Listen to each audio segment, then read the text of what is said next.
Well, hello, everybody. It's Del Shores. And I'm Emerson Collins, and you're watching the Del and Emerson Show. Straight talk. Real gay and festively gay. Yes, ho, ho, homo. How are you? Oh, I'm just hoeing along, hoeing around, Wait, do I look different? You look like you got a little flip going. You're a little flip do. Well, yeah, that's it hadn't been cut. And your lighting. I'm telling you, your lighting is so much better. It helps hide all of the wrinkles. After we've only been doing this since March, and Blake and I finally broke down and bought a ring light. It's like Christ a Jesus stand. We really bought it for our show on Sunday, but I was like, oh look, we can, and I'm plugged into the Ethernet. I'm finally being professional 9 months into this. Look, and you're not stuttering. Nothing's happening. Well, how are you? I'll just pretend like we haven't been doing a million things today together. How are you? Good to see you again. Oh no, we just bragged about we just bragged about how good his Ethernet is. And what did you do? You froze on me. I talked about the internet and it said, you're done. I know. It's like people always go, oh, don't do that. It jinxes it. It jinxes it. I go, there's no such thing as jinx, but I guess we jinxed it. It's true. Well, hey, y'all, welcome to the show. Whether you're watching us on one of our Facebook pages, on YouTube, on Periscope, on Twitter, please say hello. Please share the broadcast and invite your friends to come join us on this Friday evening, happy hour evening time. Got my coffee. I got water. I've had 2 coffees today already. That was enough. Oh, well, I had to have a little pick me up. That's true. I mean, things happen and Mike Pence got his shot. Oh, I'm so glad. We didn't want to lose him. And in fairness, I mean, thank goodness, though, for doing it, because they've made people get to the point where you can't believe in anything. They think they're all getting chipped. It's the sign of the beast. Even Turkey Neck McConnell got his. He got his, but not Trump. He's just a prick. He doesn't want to get pricked. You know why he didn't get his on camera? 1, he's afraid the shot will hurt.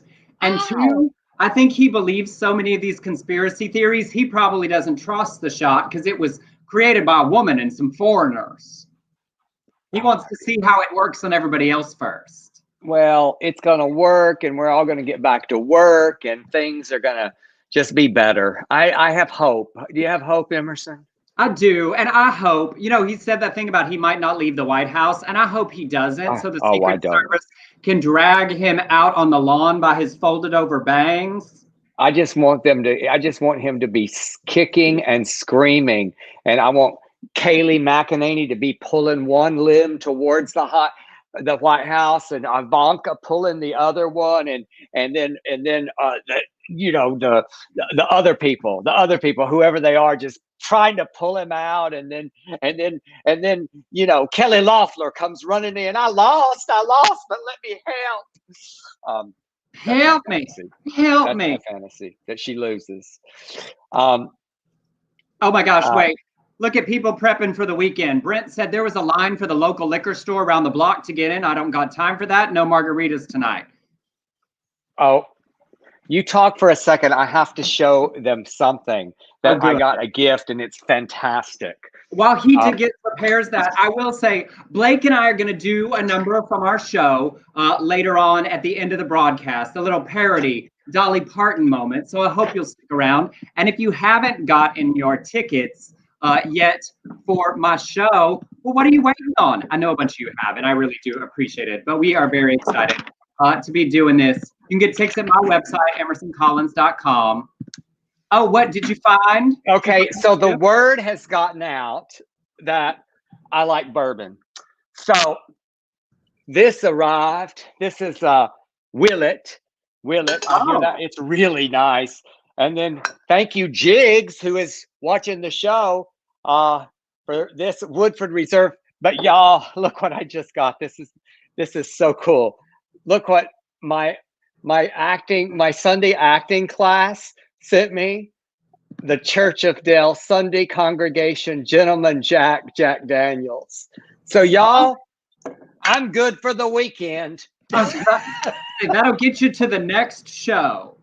Yes, and that's not even counting. I've got more in the refrigerator. I have. The word was out. It's usually, I like massages and candles, and I got that candle as well. But I like the bourbon. I'm happy. Yeah. It's nice to have a change, and a stockpile, because we're not going anywhere soon. Y'all remember, you have to get 2 of the shots. The shot isn't most effective about a week after that second shot. So stay vigilant.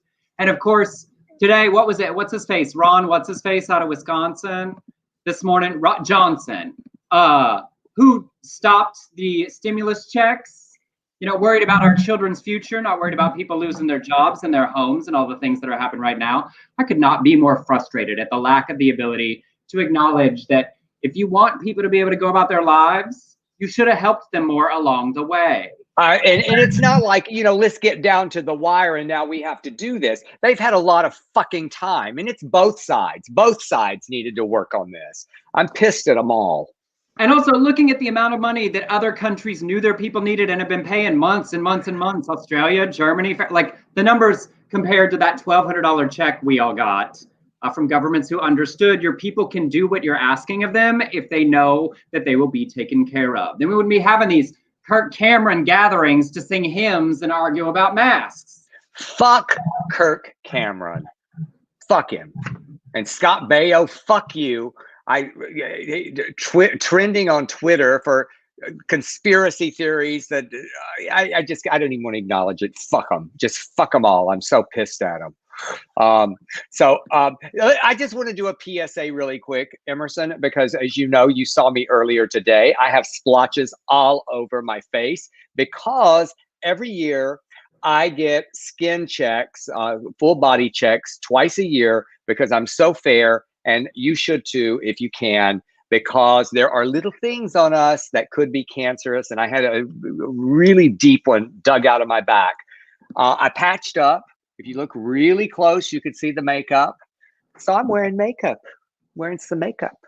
As you should. I'll be honest, I get real dark circles and I wear a little bit of light right here so the light bounces and I look a little more rested than I am. Well, you just look gorgeous, but this took a lot. This took a lot today.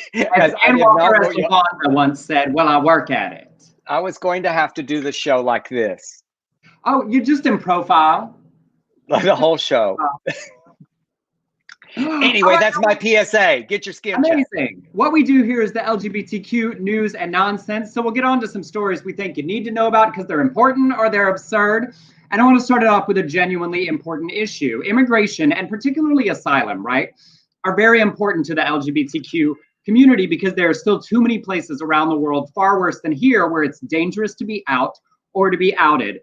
Well, last week, the Department of Homeland Security and the Department of Justice together finalized a rule revamping procedures for asylum seekers. Now, the departments say it's to streamline the proceedings, but Lambda Legal and Immigration Equality say that this new rule will put asylum out of reach for many. Those seeking asylum and coming into the U.S., right, are required to demonstrate that they fear persecution because of race, religion, nationality, or membership in a particular social group like ours, or political opinion. The revised rule would require the applicant to state that single reason before the immigration judge the first time or forever lose the opportunity to present it. Now, you would think, oh, well, you have to say why you're here. That makes sense. But it can be particularly challenging for people that are LGBTQ or HIV positive asylum seekers, whether because the language is difficult, the cultures are different, or just the basic fact that people from our community may often not be comfortable immediately revealing that thing to a stranger that's the reason they were persecuted. These two organizations gave examples of people who have been given asylum, but would have been denied under the new rule. A woman whose family threatened to kill her and her intersex child, a gay man beaten by fellow students at a religious school, a trans woman who was gang raped. Lambda Legal CEO Kevin Jennings joined Immigration Equality Executive Director Aaron C. Morris, and they said, assuming this rule resembles the proposed rule published in June this year, we plan to sue. This rule flies in the face of our country's core value of being a land for those who yearn to breathe free. And if this government will not uphold our country's longstanding value of compassion for the oppressed, we will. We're the holiday season. We're thinking about people that are marginalized, people that are less fortunate. Some of the most marginalized are members of our community from around the world who see us as an example, tarnished though it may be over the last 4 years, and a place they can come to be safe.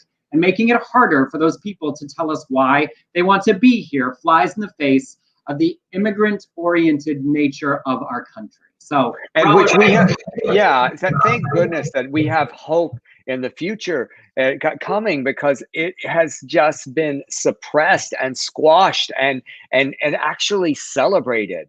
That no compassion, none at all, celebrated. It just amazes me that so-called Christians have gotten on this train that it is okay not to help people, not to say, come on in. You know, it's like, read the fucking Bible. I mean, I guess I shouldn't say fucking Bible, but I do. So anyway, I've got some strong opinions today. I don't know. Here's, something real quick. What I love about the holidays, separate from all the nonsense and the packages and whatnot, is that there's something about this season that makes people tell the truth, that makes people really examine their relationships and tell Shores, it is a festive holiday Friday. You tell your truth. Well, thank you. And I usually do tell my truth. I was about to say, you didn't need Chris Mahana Kwanzaa to tell your truth. But I have stopped censoring myself a long time ago. You know what? I have to just a little advice to all of you. If you want to be your authentic self, I remember the day that I decided to stop censoring myself, and I was writing Sordid Lives, the play, and I thought in my head, my mother's going to see this. Oh, backspace. And then I thought, no more. So if you don't like my trashy mouth, sorry. I really thought you were going to say I was writing my ABCs for the first time. No, it took a lot longer than that. All right. Speaking of Christmas, disgraced Secretary of State Mike Pompeo. Oh, look at that. Do not shoot from below, Mike. Above. Place that camera above. We don't need to see that neck. He threw a holiday party and no one showed up. I just love it so much. That's my favorite thing. He threw a holiday party. No one showed up. No one. 900 invited staff, family, important guests. Only 24 showed up. The party was hosted by Pompeo and his wife. I don't know what her name is. I wish I knew her name. It feels like it should be like Judy. They had already been condemned by public health officials and legislators. It was held indoors, of course, during a pandemic. It's Susan. It's Susan. Susan. Well, Susan, Mike and Susan, come on in. We invite you to our holiday party, and no one fucking showed up. I just love this story so much. I could just stop right there. So with no one downstairs waiting for him to show up, an embarrassed Pompeo canceled his speech and skipped the party altogether. And he had a staffer speak in his place. The State Department had assured, they said, oh, Mike, they're going to come. And they told they didn't come. And they told them they had to wear masks, but the 24 that came did not wear masks as they were drinking and eating. So the staff obviously are not very big fans of his to begin with. They raised concerns earlier this year when he spoke at a fundraising dinner for a group that promotes conversion therapy. And that's his commission before his commission on unalienable rights proved to just be a group to push religious freedom as more important than women's reproductive freedom and LGBTQ rights. So, adding to my fuck you list for Christmas, Mike Pompeo and Susan. And Christmas is a time to be petty. This just brings me joy. John asking the important questions. Wonder what they did with all the leftovers. He ate them. Also, you know that it was just a tray of like cube cheese, broccoli, and ranch. That's a lot of broccoli. I bet there was some prosciutto, Emerson. I have a feeling there was prosciutto somewhere. I mean, no judgment. People put out the fanciest spreads, and I will still just stand there and eat those cheddar cheese cubes like they are manna from heaven. But you know what? If you come to my party, I have seen you down a few deviled eggs with bacon in them. Oh, yes. Oh, honey, I will throw those back one gulp like Gaston in Beauty and the Beast. Every morning I eat 5 dozen eggs to help me get large. It is not so far worked. I'm still a slim girl. Yes, you are.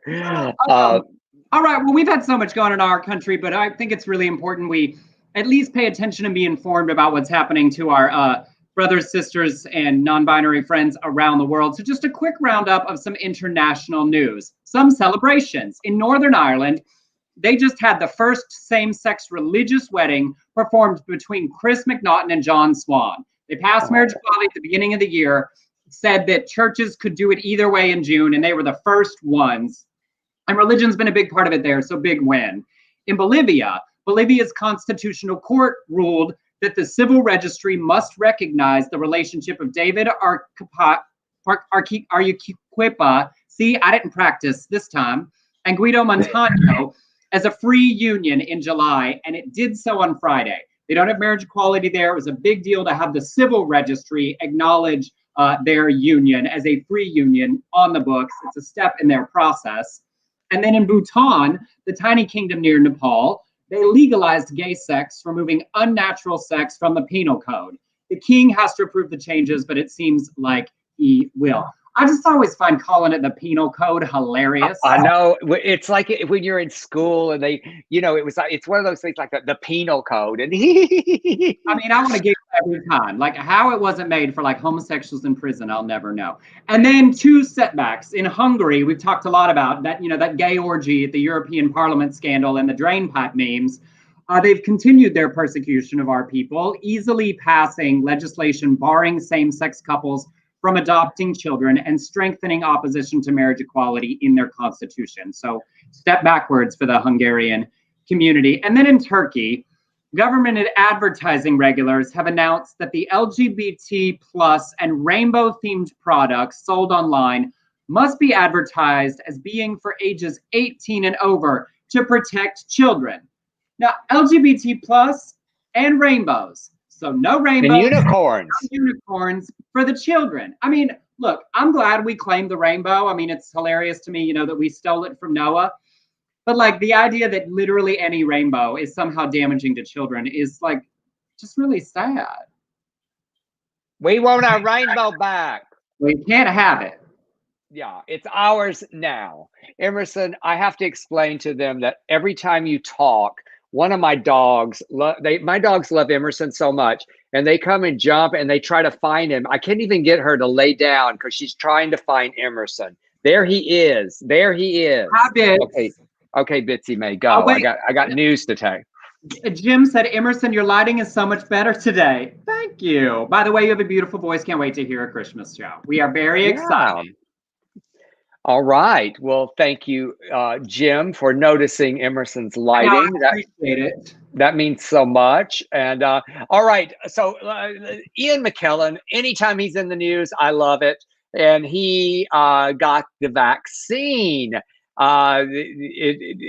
Look at him. There he is with his gay scarf. And with the goal of 100 million people by April with U.S. health workers, and it's really starting to roll out there. At 81, he's one of the first to receive the Pfizer COVID vaccine. He posted this photo and tweeted, "I feel very lucky to have the vaccine. I would have no hesitation in recommending it to anyone." He said, anyone who has lived as long as I have is alive because they have had previous vaccinations. It's a very special day. I feel euphoric. I love him so much. Is he single? I've always wanted to be the younger man. I would encourage everyone to do the sensible thing, he said, not just for themselves, but for everybody else, because if you are virus free, that helps everyone else, doesn't it? Those receiving, I know, was that just pitiful, that accent? Yes. Those receiving fuck you. Those receiving the vaccine are expecting to reach maximum immunity a week after their second jab, with trials of the vaccine finding it around 95% effective. So y'all don't be anti-vaccine. Do it. Let's get rid of this shit. Let's get over it. The FDA has now approved the use of the Pfizer vaccine in the U.S. for U.S. healthcare workers, and those in long-term care facilities will be the first to get the vaccine, with the rest of the population following in 2021. Somebody told us today, someone very famous, I can't name drop though right now, that there were some that on the black market, they're offering 25 grand for the vaccine. I told my doctor I'd give him 200 in cash. He must have been insulted. He said, you're gonna have to level up. Also, like, y'all just stay at home and wait your turn. As John said, Gandalf to COVID, you shall not pass. John, I appreciate your Lord of the Rings reference. Victor, why is there less skepticism over Viagra than the COVID vaccine? Okay, like your ding dong don't work and people are like, whatever I have to take, shoot it up, whatever. They're worried about the vaccine. Shut up. I love the kids that are putting like the TikToks up. And I saw one the other day where my kids always share them with me. I'm not on TikTok. It's just too much. And so this girl goes, oh no, I cannot put that in my body. And then the next picture is her snorting Coke. Also, like, y'all, I eat squeezed cheese. There's no cheese in that substance. I certainly am happy to put a vaccine in my body without being certain of every single detail that's in it. Yes, I want epidemiologists and virologists to be experts in that kind of crap, so I don't have to be. And once the doctors say, take this, you do. Yeah, absolutely. Okay. My friend Brad Loki, the comedian, he wrote on Instagram, he said, I have seen you pick up a peel on the floor in a club and ingest it. Don't fucking tell me you're not getting the vaccine because you're worried. I know. Like, look, homosexuals, we eat ass. And if you don't, you're missing out. And well, it's been a while. Just shut up. You're in a relationship. Like, you're just bragging now. You're just bragging to all the single folks, the pitiful ones like me sitting at home. But in all seriousness, I do hope if anybody knows anybody that's waffling on this, make sure they understand the vaccines weren't rushed. The red tape was cut aside so that they could be the focal point. All of the stringent regulations on them were in place. And the people telling us to take it really, really know we're going to be okay. So yeah, if you start seeing people just dropping like flies after they took that vaccine, yeah, don't get it. But that's not happening, y'all. Well, also, there's websites that have, like, you can kind of figure out where in the list of people who get the vaccines you will be, and I'm somewhere around 268 million. So by the time it gets to most of us, y'all, if there was a problem, that we'd know. I need that website. I want to see where I am. I think I'm above you. Look, Rob said, Susie Ewing just logged off. I know, Blake's mom, if you're watching, I'm so sorry, but it's true. Who said that? Who wrote that? Rob did. But related, y'all, sticking with the pandemic for a minute, a sort of serious thing, because, related to not getting $1,200 to people, not upping the unemployment, how long it's taking to get a deal in Congress to support business owners and landlords and individuals out of work. The impact has been really big on so many people. And a report released this week by the Movement Advancement Project looked specifically at the impact of COVID-19 and notes that LGBT plus households were disproportionately challenged in work, school, child rearing, healthcare, financial insecurity, and social isolation. In particularly, Black and Latinx LGBT plus people are facing significantly higher levels of financial insecurity. 95% of queer Black households and 70% of queer Latinx households experienced at least one serious financial problem since the pandemic began. More than half of Black LGBT plus households have been unable to get medical care or had delayed medical services because of the economic strain of the pandemic. Anike Mashovic, executive director of MAP, said decades of discrimination on the job and healthcare and beyond, combined with uneven legal protections around the country, make LGBT plus people more vulnerable to pandemic-related instability and insecurity, with even more devastating impacts on people of color. LGBT plus households twice as likely to be unable to get necessary medical care, and 4 times more likely to go hungry. Nearly 2/3 of LGBT plus people and their families experienced a job loss or disruption, compared to just under half of non-LGBT households.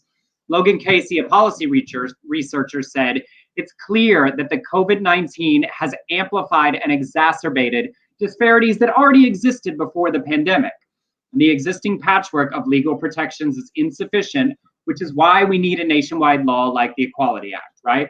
So essentially, this study supports the idea that communities that were already disadvantaged have had the effects of the pandemic impact them exponentially and disproportionate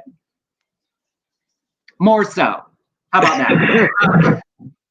See, but really important and glad that people are studying. It's why, legislation that equalizes our community across the board when things like this happen means we aren't disproportionately affected by dangers, right? Losing a single paycheck isn't worse for people in our community if the ground is even to begin with. So important results, supporting what I think a lot of us know anecdotally from what we've talked to within our community. This next story, I like to just call, I am down to my last fuck. This woman, I fell in love with her. It's a Denny server. And we're just going to show you this video because this is what it's like to work in the food service industry. People are having to do so much and put up with so much shit. And just watch this. This is in a Denny's in Franklin Park, Illinois.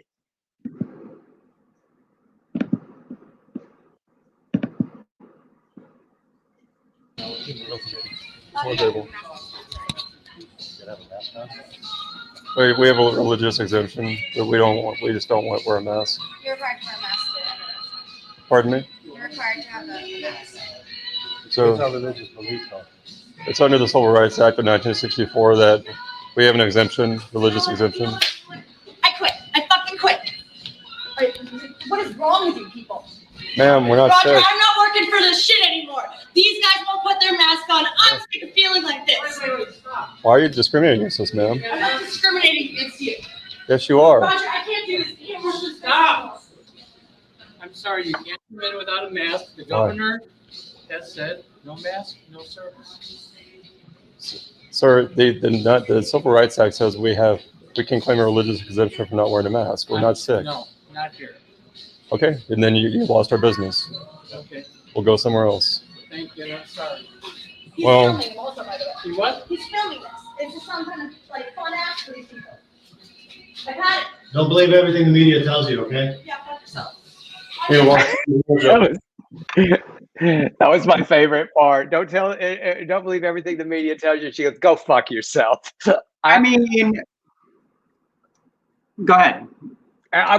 I did find it a little interesting that the guy that was lecturing them had his mask like the guy that was on the plane with me under his nose. And but you're just done. Sometimes you're just done. I mean, here's the deal, y'all. I have had 6 friends, 6 in the last week, tell me that they're positive, that they have, and many of them doing so much, wearing masks, doing so much. It is out there. It is rampant.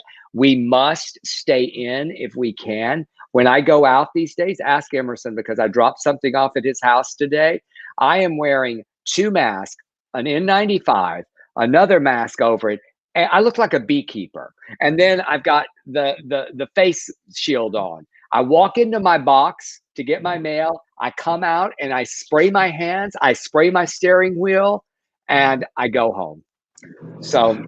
Well, and also, so talking about these guys, that this bullshit of like, I have a religious exemption. First of all, any religious person, any Christian, I'm assuming that he was saying that that's his beliefs, that uses that in that way. Oh, we have a religious exemption. The Civil Rights Act, like they learned these buzz phrases from somebody's Facebook meme that 1, are legally inaccurate, and 2, just make you an asshole Christian, one of those hypocristians you like to talk That's about. exactly right. I mean, if you say, I have a religious exemption, what? To be kind, to be courteous to someone, to care about your fellow human.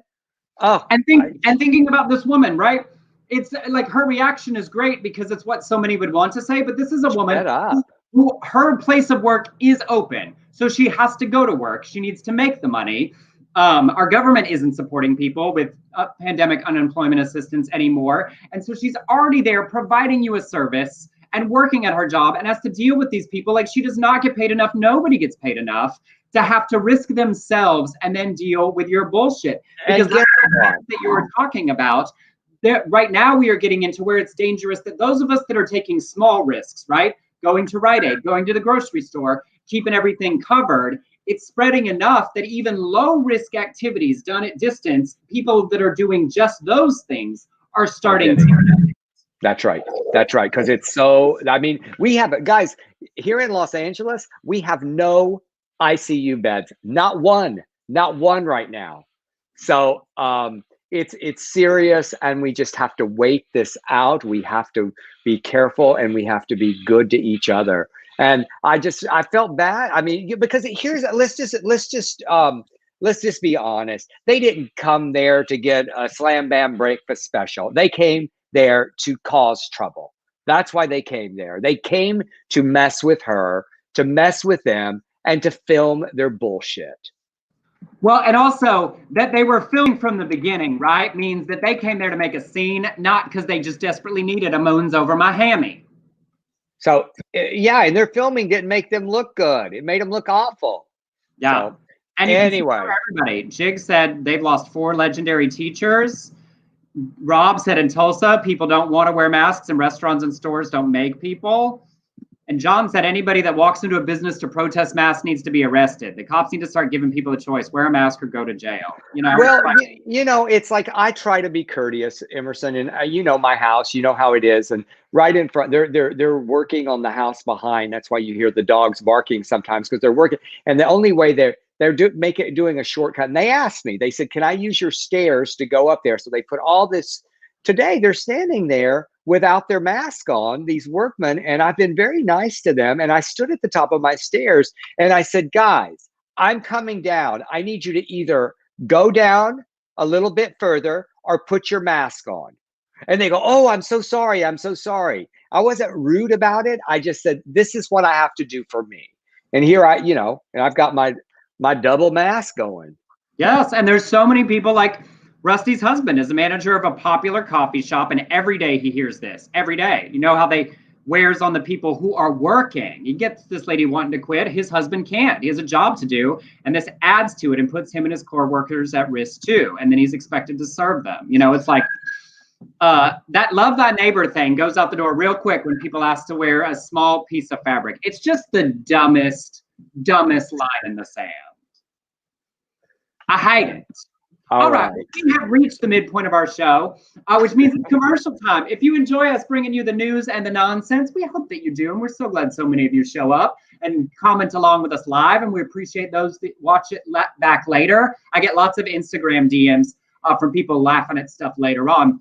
If you enjoy it and you've got a few dollars that you can't think of any other charity or candidate or anything to give to, you can send it to us as a tip on Venmo to @EmersonCollins, or on PayPal to beardcollinshoresproductions@gmail.com. It's in the ticker below. Yes, if you are enjoying our rants today, boy, we're ranting. We're ranting more than usual. That's okay. That's okay. Sometimes we have to. Is it more? I think it is. I think it's a little bit more. Speaking of ranting, hundreds of religious leaders, I love this story, around the world have declared that LGBT plus people are a precious part of creation and called for a global ban on conversion therapy. Yes. The Interfaith Commission on LGBT plus Lives is organized by the Ozan Foundation, which works with religious organizations around the world to eliminate discrimination based on sexuality or gender. Central to this new commission, which has already been signed by more than 370 religious leaders from 35 countries and all main religions, including Archbishop Desmond Tutu himself.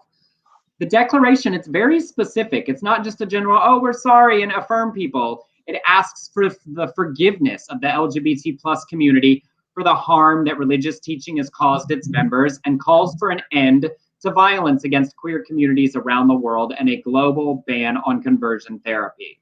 recognize the damage religion has done. It asks forgiveness and calls on all nations to end the criminalization of sexual orientation or gender identity. The declaration ends with, "We call for an end to the perpetuation of prejudice and stigma and commit to work together to celebrate inclusivity and the extraordinary gift of our diversity." It's now available for all people of faith to sign, and the commission encourages the public to invite their own faith leaders to sign the declaration. It's amazing and so important and so huge to have leaders of all different faiths all saying they've done badly on issues with our community. And I feel like that's huge progress, particularly for LGBTQ people of faith. It's just, I do too. And you and I have been, this has been one of our platforms from the very beginning. We have friends who went through it, people who we know who have not survived this planet because of self-loathing. And it is, to me, one of the most dangerous things that has been created to try and change somebody. And I remember the second show we ever did, or maybe it was the first. No, it was the second show we ever did on the Del and Emerson show when we were way over there. We had someone on who was a ex-gay and created this thing called, I think it's called Joel 225 or so. Yeah, Joel 225 International. And it was like this person I felt was a friend of mine, and then he went this way and helped create. Jeremy Schwab is his name. I'll just say it, since he's so proud that he created this Joel 225 to really, in his mind, help them exit out of being gay, and yet so many have lost lives over conversion therapy. And so I'm so glad of this story. And anyway, well, I just went on. Like the way they talk about apologies, right? It's specific. It's not like, oh, everyone's welcome here. It's like, we know we have fucked up on this. Acknowledging that is a huge part of healing, and welcoming people into faith. It's the one thing I just really, there's so many things that I can sort of look the other way. I don't see you the same. If you vote against my rights, I don't really see you the same. But that particular thing, if you embrace that, if you were living a gay life and then you decided, oh, I'm going this way, and you create something like that, I'm kind of done. I'm just done. So anyway, it's my story. We just keep talking. Oh, well, this is a fun story. Fun nonsense story. And I love it because it's important. It is. It's a fun, important story. But y'all remember the all-female pole dancers that made the "Get Your Booty to the Pole" video before the election? Well, or is anybody listening to me at this point? A group of male dancers from Atlanta, from one of our favorite strip clubs, Swing and Richards. They made this spot, and our good friend, writer-director Chad Darnell wrote and directed, and called actor Axel Rodos, who also currently works at the Department of Public Health, helping run a COVID-19 testing site. He said, "I also do work at Swing and Richards, and you can never have too many jobs during the economic calamity." He helped get all these dancers together, and the video is bipartisan, but Roldos is happy to state, "I'm absolutely voting for the health, jobs, and justice candidates, Reverend Ralph Warnock and John Ossoff." I never say his name right. Ossoff. They are working for Georgians, by the extension, the rest of the country, and they are committed to passing meaningful legislation to give everyone the help that they need to be prosperous with. I will also support a cause that advances equality for everyone, as that is what I believe America promises to believe. And there's an Ossoff look-alike. It's very funny. Y'all watch this with sound. Just go to Vimeo and you'll find it. I love it. I love that, first of all, that the female strippers, that was so fun. And then also, we have spent some good, entertaining nights at Swinging Richards and seeing them swinging their Richards for a good cause. Yes, we have. Important. Yeah, I do. I have some good memories at Swinging Richards. in that. And I like the lap dances. Yeah, Blair says they get his vote. Well, we have to do what we have to do. Get your attention. We got, this video gets your attention. Got my attention. It made me miss Go-Go Boys. Were you saying something else? No, exactly. That's what it's like. What? Take my money now. Well, y'all go and give to these candidates. Go to and give to Reverend Warnock and John Ossoff. Yes, Ossoff. Is it Ossoff or Ossoff? Ossoff. Ossoff. Okay, thank you. He literally, that guy, the lookalike, said, "I am not John Ossoff, and I approve this message." Oh. Yes. We just thought you would all enjoy that a little bit. Tip your dance, tip your live stream show hosts, tip your candidates. Everybody likes the tip. I was going to say a little tip, but a big tip is sure what really matters.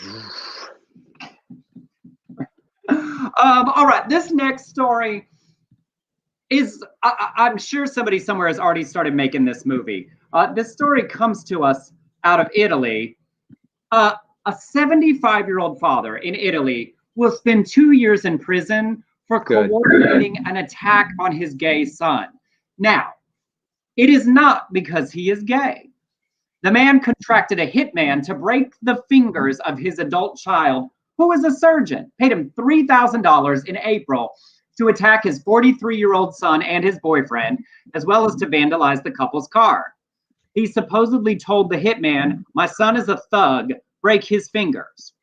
The story starts 2 years ago. Again, not a coming out issue. When the son broke up an argument between his parents.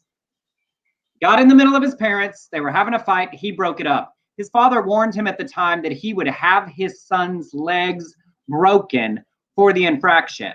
A campaign of terror followed, with the enraged dad targeting his son and those close to him. In February, the man hired goons to attack his son's boyfriend, who ended up in the hospital. The son, a surgeon, said, "Apart from the patients I knew, I was afraid to make visits, never knowing who I might meet." Police arrested the father this week, charged him with aggravated assault and stalking, and a court sentenced him to a 2-year prison term for taking out the hit on his son for breaking up a fight with his mother. Jesus.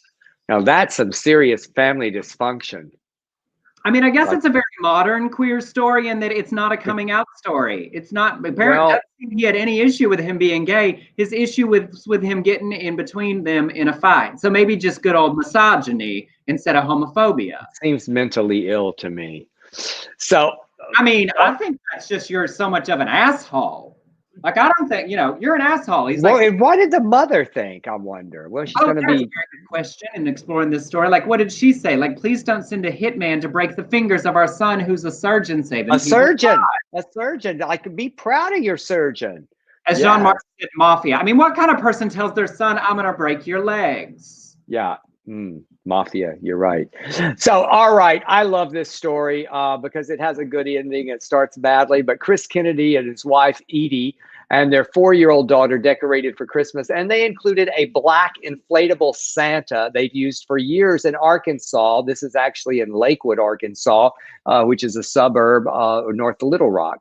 This year, Kennedy found a letter from Santa Claus in his mailbox that read, "Please remove your Negro Santa Claus yard decoration. You should not try to deceive the children into believing I am a Negro. I am a Caucasian white man to you and have been for the past 600 years. Your being jealous of my race is no excuse for your dishonesty. Besides that, you are making yourself the laughing stock of the neighborhood. Obviously, your values are not that of the Lakewood area.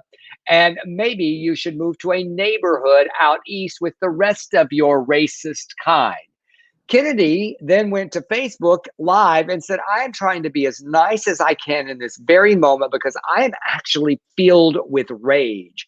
It's very disheartening because it's holiday time. We're in a pandemic.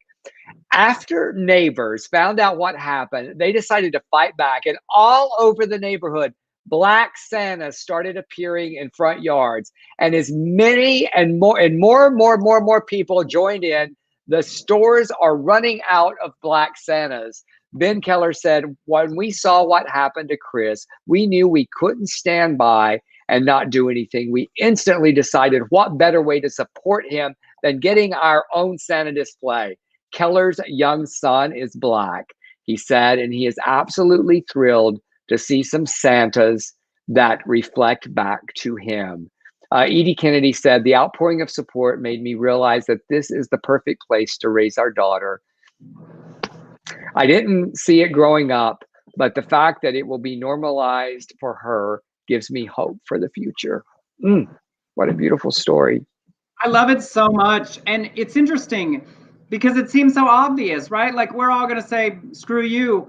But also it speaks so much to the theme we've been talking about this year, right? Of not just being not racist, but being anti-racist, being actively against it. Here's a whole community that said, wasn't it Megyn Kelly who said there's no Black Santas a couple of years ago? I forget, maybe, allegedly.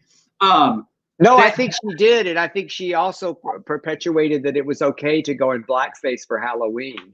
Right. But with the Santas, this is speaking to a community all stepping forward to not just say, that's bad that you got that letter, to taking action, forward action, right? Not only is that racist, the letter that they sent you, we want to actually forwardly demonstrate that as a community, that is not us. That, that's an action, right? It's not just oh no, we're not that people. Think driving through a neighborhood, think what that means to the Black people in their communities. To see all the people say, of course, who cares in our decorations? They can be all kinds, but choosing to make them Black is such a win in being anti-racist. I just loved that. Can you imagine if they had had a Black Jesus or something? Oh, they would have just really gone crazy. I came up with an idea the other day for like an animated Christmas movie for adults about like the creche, the setup of the Jesus, about somebody stealing the baby Jesus and the little Mary and Joseph and three wise men coming to life and having to go on a hunt to find the stolen baby Jesus. Well, I tell you, in our family, it was Rebecca Shores who stole the baby Jesus from Newell and Rosemary's house several years in a row. And so then it became a thing of stealing the baby Jesus. So yeah, God. Rebecca Shores, I think she's in the room today. She is a baby Jesus thief. It happens all the time. My parents and theirs, they started having to tie the baby Jesus down. And I said, you can't put the rope across his neck. Like an X. It's like a collar on a chihuahua. You got to use a chest harness. That just put a new meaning into swaddling the baby Jesus around his neck. Speaking of inflatable Santas, a couple of years, we're going to look at Christmas lights as a family tradition, getting in the car and driving around, and we love it. And one year it snowed in Dallas when we went on our trip, and we were getting out in people's yards to take pictures with their decorations, like, look at us, because your yard's really pretty. My brother tripped over the cord to the 12-foot inflatable Santa. And as we ran away, the Santa collapsed and we could not stop laughing that my brother killed Santa. Oh my God. Just imagine if some child had seen that Santa deflating. It was fine. It didn't, all they'd have to do is plug it back in, but we weren't going to risk it. I couldn't get charged with vandalism on Christmas Eve. No. Oh, no. No, ma'am. No, ma'am. And then one final, y'all, we've talked a lot about Dolly Parton this season. We looked up last night also her Smoky Mountain Christmas TV special from 1986. You can't stream it anywhere, but you can watch it on the YouTube. And of course, she's had the Christmas on the Square this year where she played an angel. She was also, it turns out, a literal angel on the set of Christmas on the Square.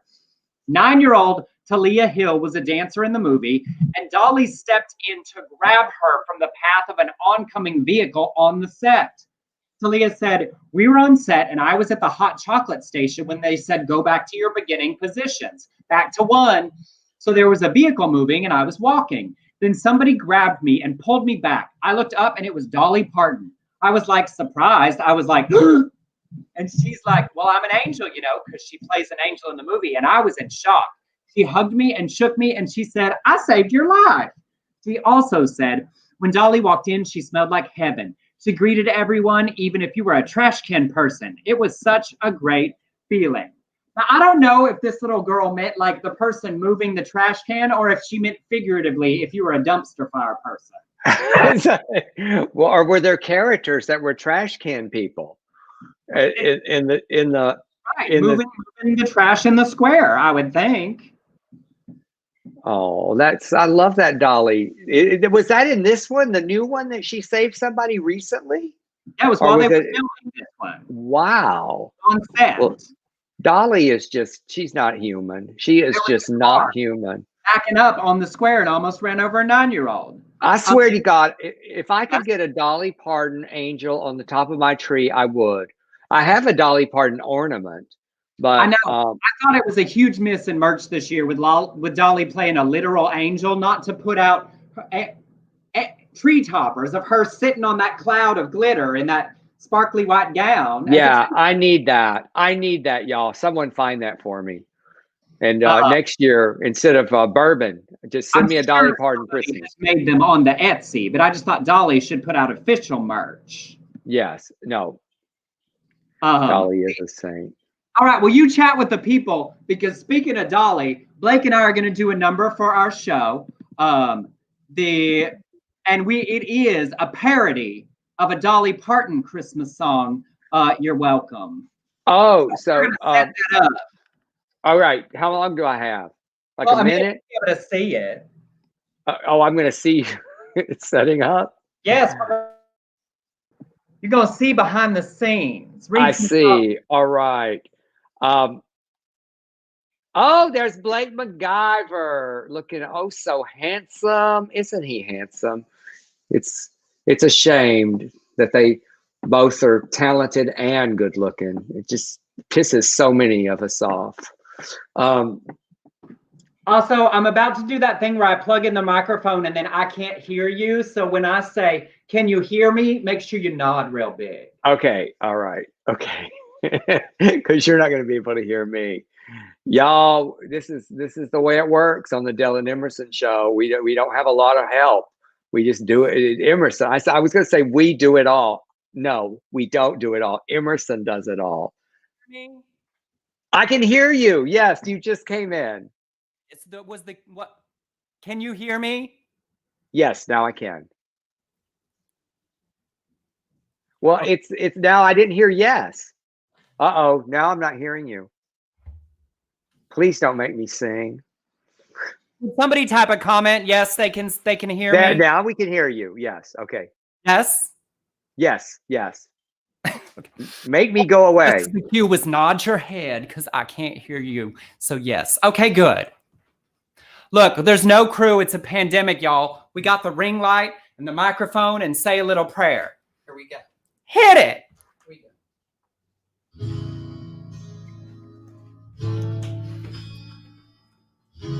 And this makes the Best at Our House in Texas a Christmas movie because this song is in it. Yes.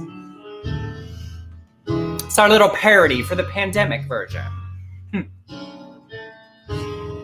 Hey, maybe I'll grow my hair. Me too. Since we can't go nowhere, Maybe we'll take the car maybe we'll drive so far that we lose track. and then not come back. Maybe I'll sleep real late. That's not different than regular life. Watch it. We could redecorate. Maybe I'll sit and think. Maybe I'll just keep drinking all the wine. Me, I'll be just fine and dandy. Lord, it's like a hard candy Christmas. I'm barely getting through tomorrow, but still I won't let sorrow bring me way down. I'll be Fine and dandy. Lord, it's like a hard candy Christmas. I'm barely getting through tomorrow, but still I won't let sorrow bring me way down. Remember at the beginning of the pandemic when so many of us learned that we are unessential and we should just stay home? And we thought, well, we can work on things, do projects. And we've had 9+ months to do all those things we said we never had time for, and have we done any of them? I have not. Hey, I didn't write a book. Hey, I didn't learn to cook, didn't pick up guitar, haven't walked any farther than the fridge. Guess we could play bridge. I'd love to find some work. And you could. If people stop being jerks, then we won't have to hide. We'll be outside by 2029. Me, I'll be just fine and dandy. Lord, it's like a hard candy Christmas. I'm barely getting through tomorrow, but still I won't let sorrow bring me way down. I'll be fine and dandy. Lord, it's like a hard candy Christmas. I'm barely getting through tomorrow, but still I won't let sorrow bring me way down. I'll be fine and dandy. Lord, it's like a hard candy Christmas. I'm barely getting through tomorrow, but still I won't let sorrow bring me way down. I'll be fine. I'll be fine. I'll be fine. I'll be fine. I'll be fine. I'll be